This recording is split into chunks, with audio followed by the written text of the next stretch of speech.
Hi, myself Kapil Madaan, CxO Spark Minda Group. The coronavirus pandemic has created new challenges for businesses as they adapt to new operating model in which working from home has become the new normal. Companies are accelerating their digital transformation and cybersecurity is now a major concern. The reputational, operational, legal and compliance implications could be considerable if cybersecurity risks are ignored. So from support to strategy, set the culture. This is the theme. With the same context, we would like to welcome Mr. Arvind Chandra, CEO, Spark Media Group, in our CxO Talk program on cybersecurity. And we would like to invite Mr. Ashok Jade, Group CIO, in our program. So I would like to ask one important question. So what is your view on business protection? Is cybersecurity a real business protection? We would like to know your views. First of all, Kapil and Ashok, thanks for inviting me to this forum. Very happy that you're celebrating Cybersecurity Awareness Month. I think it's a very important initiative that you've taken. I keep thinking there will be a day which will come where all of us will collectively feel either very stupid or very thankful that we installed mechanisms to protect our business by anticipating a cyber attack. Anticipation is the key word here. And this is not an if, it's a question of when. Because the future of an endlessly connected world is very scary from a security standpoint. Because we have our entire business stored in various servers and more going to the cloud. So basically, my feeling is that we need a cybersecurity policy that covers all these pillars. And it's no different from that of a company's business strategy. For example, digital enterprise. We need a policy, we need the funding. And too often, many companies take a backseat to cybersecurity funding, saying that, denial, it's not going to happen to me, right? We won't get hacked. And some people say that, well, I hope we don't get hacked. But the last time I checked, hope is not a good protection methodology. This is not a strategy. The security policy and appropriate funding must be what I would call codified into the values of the company. And not many companies have done that.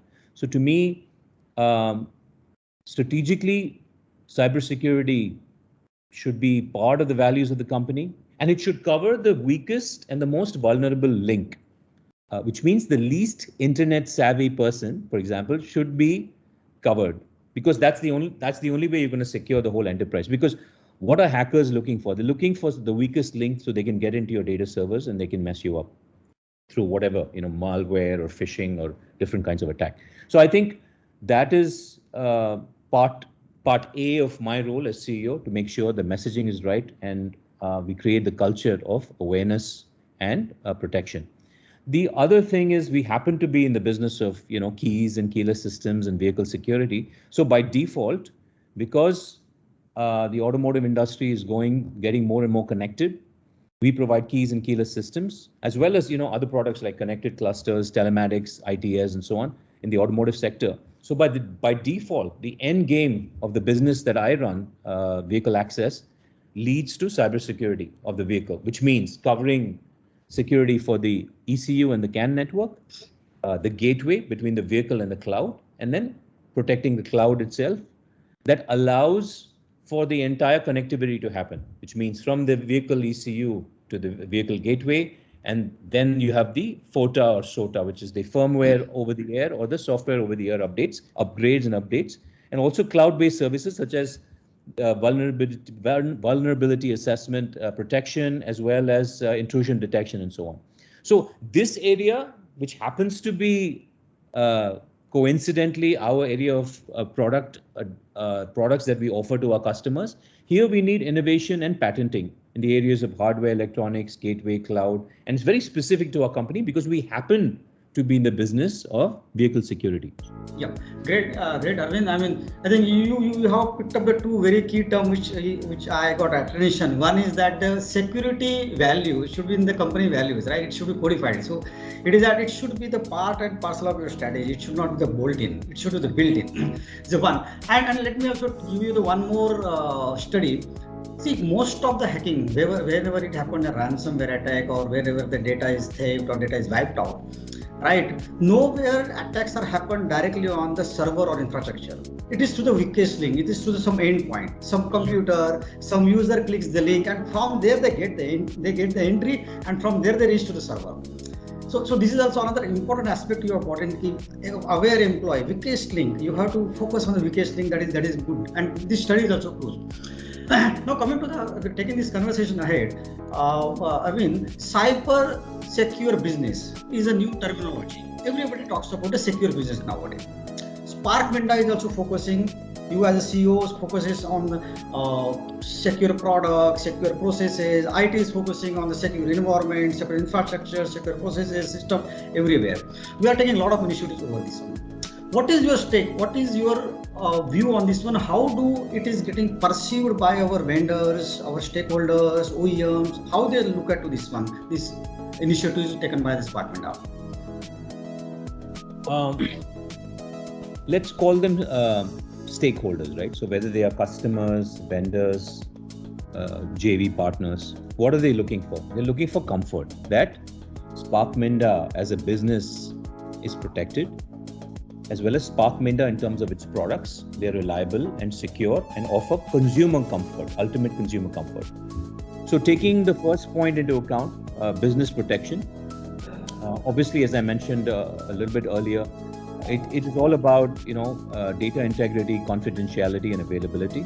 So as long as we offer comfort to the wider stakeholder base that our employees are first aware and understand the threats of cybersecurity, because again, like you just said, it's the weakest link. So if 100 people know cybersecurity well, they understand the threats and the consequences, and if one person doesn't understand it, then that's it. You've now created a mechanism for a hacker to get in. So I think the biggest level of comfort we can provide is to tell the wider stakeholder base that our employees are self-aware, they understand the threats of cybersecurity, and most importantly, they understand the consequences.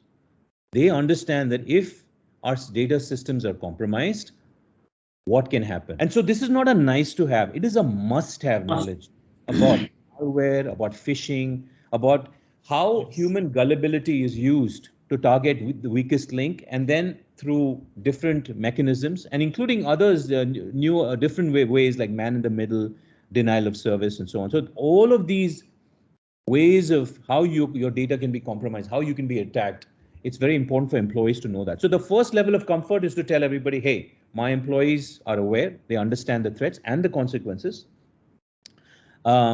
Yes. So I think the second thing is that we understand the protection that each employee must seek. None of the end consumers' data is compromised, and this creates value to our OEMs when we sell our products to them. So whether it is a connected cluster or a keyless entry system or telematics or whatever we have, that is a connected a product that is connected to the cloud, the cybersecurity service and the offering that comes with it in terms of protection of hardware and software is part of that, and that gives the full 360-degree comfort to our stakeholders, whether it is business comfort or the products that we sell in the marketplace, the comfort associated with that. Good, great.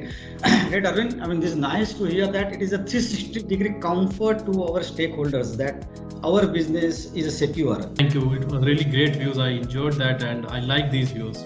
So I would like to ask last question that is related to the awareness or the message to our employees. So we are celebrating, National Cybersecurity Month with lots of awareness activities. Any message that you want to share with our employees? I think it's not any different from, I guess, what I just said earlier. I think cybersecurity is not a nice to have knowledge. It's a must have. It's a must have. It is like we have to codify this in the values of our company. Like when we say employee integrity, passion, and cybersecurity. This, unfortunately, because of the way the world is becoming more and more of a connected place, my message to the employees is that this is not optional.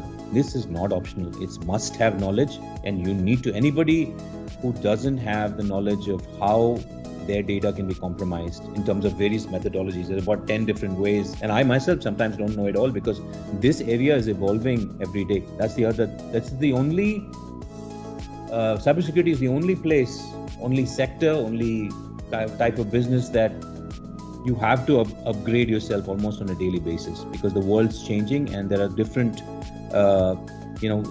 hackers that try to compromise your data using different techniques. So again, must have knowledge, and don't be gullible. Don't open any files.